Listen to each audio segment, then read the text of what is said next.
C'est avec plaisir que je reçois mon invité, Pierre Durand. Alors, bienvenue à l'émission Folie douce. Oui, bonjour. Bonjour, vous êtes professeur à l'Université de Montréal et on va parler ensemble d'un projet assez fantastique, je dirais. Donc, on va parler en fait d'une équipe de recherche sur le travail et la santé mentale. On dit souvent que le travail, ça cause souvent des problèmes de santé mentale parce que le stress vécu, etc.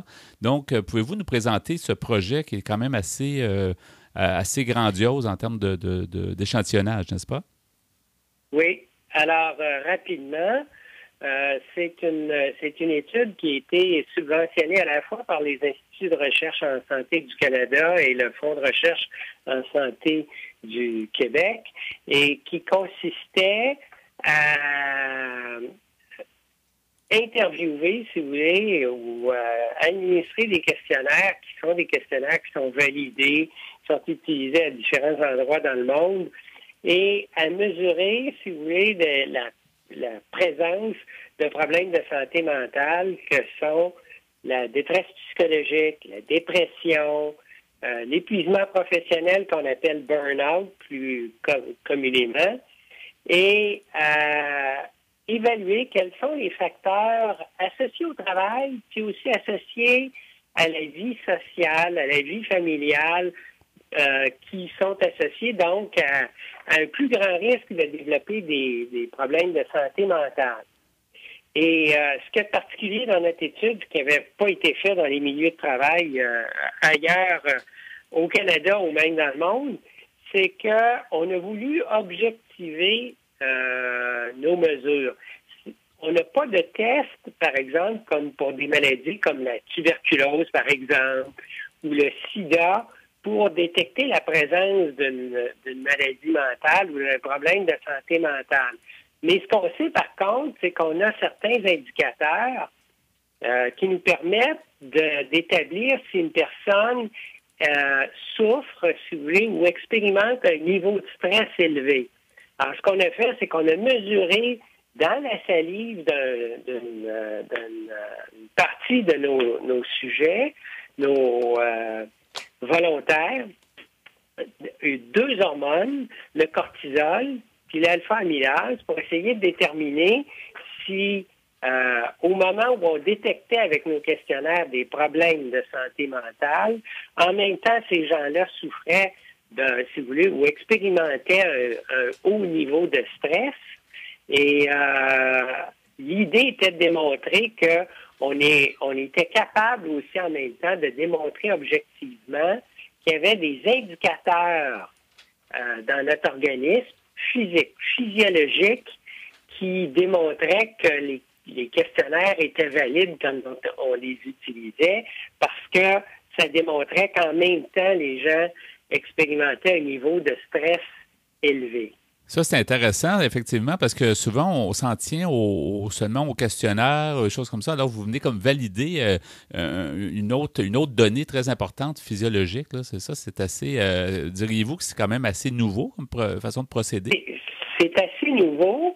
Puis, ce qu'il y a de particulier, c'est que nous, on a fait cette étude-là auprès de 60 établissements de travail différents, 2162 travailleurs. Puis on a mesuré à plusieurs reprises chez 400, au-delà de 400 de ces travailleurs-là, des hormones, si vous voulez, qu'on dit de stress, le cortisol, l'alpha-amylase, et on a mesuré ces travailleurs-là à 3 jours différents dans la semaine de travail. Là, on a mesuré les concentrations d'hormones, de cortisol et d'alpha-amylase chez ces travailleurs-là, 2 jours au travail, puis une journée de repos pour faire la comparaison. C'est tout donc, ça, ouais. C'est nouveau aussi. Ouais. C'est qu'on a donc, chez un grand nombre de travailleurs, fait de nombreuses mesures et donc, ça a donné des résultats qui sont très intéressants parce que chez nos travailleurs qui expérimentaient selon les mesures qui ont été faites par les questionnaires, qui démontraient des problèmes de santé mentale, de détresse, de dépression. Chez ces travailleurs-là, on avait des concentrations, si vous voulez, d'hormones de stress qui étaient statistiquement différentes de celles qu'on observait chez des travailleurs qui, eux, ne manifestaient pas de problème de santé mentale. Est-ce que est-ce que les résultats de cette étude vont commencer à pouvoir aider le personnel soignant, par exemple? Ou le but de l'étude, au départ, c'était d'avoir un bon portrait, mais en plus de ça, c'est quoi d'aller... Bon, premièrement, on avait plusieurs objectifs dans cette étude-là. C'est d'abord d'établir puis de perfectionner nos moyens d'enquête avec les questionnaires qu'on utilise, parce qu'on a développé des nouveaux questionnaires, puis aussi d'établir si, par exemple, on observait des différences entre la dépression, par exemple, puis le burn-out. Une des choses qu'on a observées, c'est qu'on a probablement affaire à deux problèmes de santé différents, puis avec des facteurs en milieu de travail qui sont différents pour causer ces problèmes-là. Ça nous permet donc de distinguer, si vous voulez, entre la dépression nerveuse puis l'épuisement professionnel. Puis ce qu'on constate, c'est qu'il y a probablement des facteurs, il y a même très probablement, c'est des facteurs qui sont la cause, si vous voulez, de ces problèmes-là ou associés à ces problèmes-là, qui sont différents selon qu'on souffre de dépression ou de burn-out, épuisement professionnel. Et ce que ça veut dire pour nous, c'est que la façon d'aborder ces deux problèmes-là en milieu de travail, contrairement à ce qu'on a toujours fait auparavant, on va les aborder de façon différente, on va intervenir de façon différente en milieu de travail selon qu'on fait face à une dépression nerveuse ou bien à un épuisement professionnel, un burn-out, comme on l'appelle souvent. Oui. Alors donc, par exemple, l'épuisement professionnel, c'est quelque chose souvent qui va être isolé, qui va être regroupé chez plusieurs cas dans un même département de travail. Alors que la dépression nerveuse, on va en retrouver un peu partout dans une entreprise ou un établissement industriel. C'est moins localisé selon le département de travail habituellement. C'est un des constats qu'on fait, par exemple. Oui. Alors, c'est intéressant parce que ça veut dire qu'on va intervenir de façon tout à fait différente selon qu'on fait face à un des deux problèmes. On a aussi observé d'autres phénomènes qui sont assez intéressants.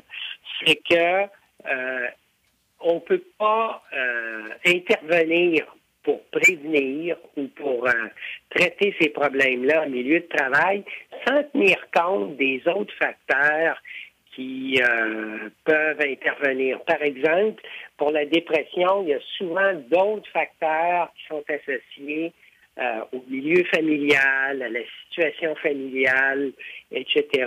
Alors que pour l'épuisement professionnel, c'est beaucoup plus associé directement au milieu de travail. Ouais.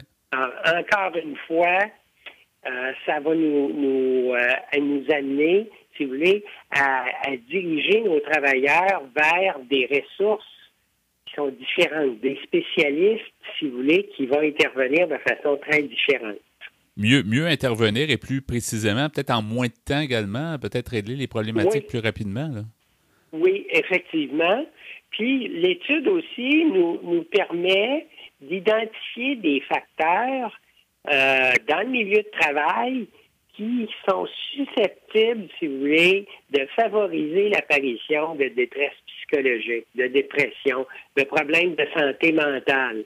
Alors, si vous voulez, les indices qu'on mesure nous permettent aussi de savoir si un milieu de travail, un département, un service est plus à risque, si vous voulez, d'avoir des cas de problèmes de santé mentale et d'intervenir de façon, si vous voulez, plus rapide, plus précoce dans un milieu de travail. Oui.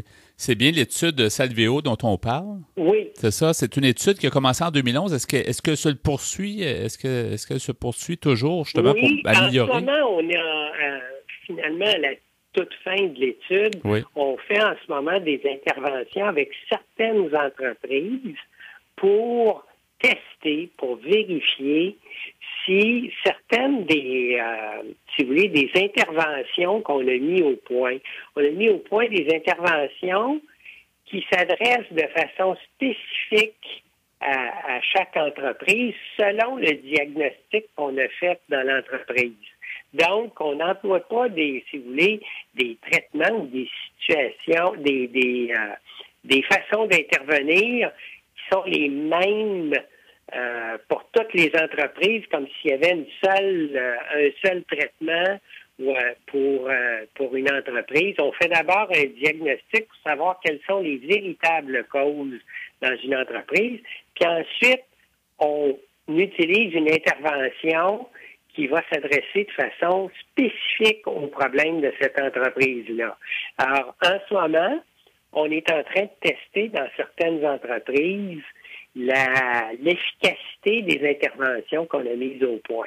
C'est ça qui est vraiment intéressant, comme c'est très stimulant, vous étant dans ce processus-là. Je pense que c'est tellement gratifiant de voir justement d'arriver avec des données, mais de voir les résultats. Ça doit vraiment être vraiment fascinant pour vous. Oui, on découvre finalement des choses très intéressantes. Puis finalement aussi, ce que je dois dire, c'est que notre approche, si vous voulez, se veut vraiment à l'écoute des besoins d'une entreprise comme telle et témoigne, si vous voulez, je pense, en tout cas, d'une ouverture devant les problèmes spécifiques de certaines entreprises. Puis donc, nos interventions se veulent être, si vous voulez, je pense, assez ouvertes dans le sens que elles peuvent varier beaucoup comme nature, si vous voulez, d'intervention. Des fois, dans nos interventions, on va s'adresser à des façons, des styles de gestion, des façons d'opérer dans une entreprise. Puis d'autres fois, on va s'adresser spécifiquement à, par exemple, aux personnes qui souffrent de problèmes de santé mentale, ou bien à leurs superviseurs, ou bien à d'autres types de problèmes.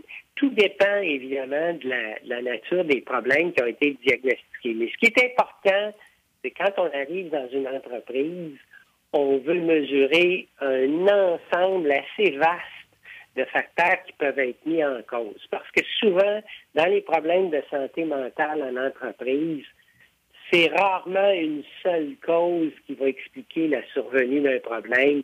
C'est une combinaison de plusieurs facteurs. Alors, on veut bien les évaluer avant d'intervenir. Et le deuxième point qui est important ici, c'est qu'ensuite, on va mesurer, si vous voulez, l'efficacité de notre intervention. Exactement. On veut être sûr que notre intervention est efficace. Puis si on s'aperçoit qu'elle n'est pas suffisamment efficace, on va retourner puis on va compléter l'intervention. Oui.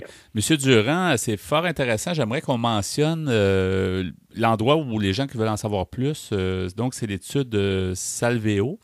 Est-ce qu'il y a une adresse web qu'on peut donner ou il faut juste chercher l'étude Salvéo? Oui, effectivement.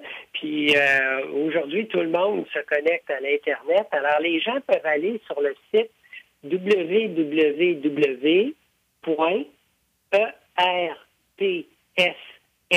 comme Marie, .umontréal en un seul mot, .ca. Merci beaucoup. C'est fort intéressant. Bonne continuité. Ça a été intéressant de savoir que ça existe. Et puis, on pourra peut-être en reparler dans le futur avec d'autres résultats ou d'autres suivis justement sur le sujet. Merci beaucoup, M. Durand, d'avoir été des nôtres.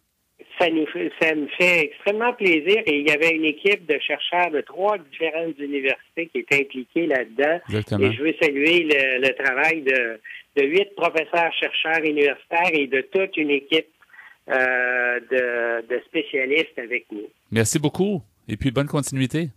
Je vous remercie. Au revoir. Au revoir.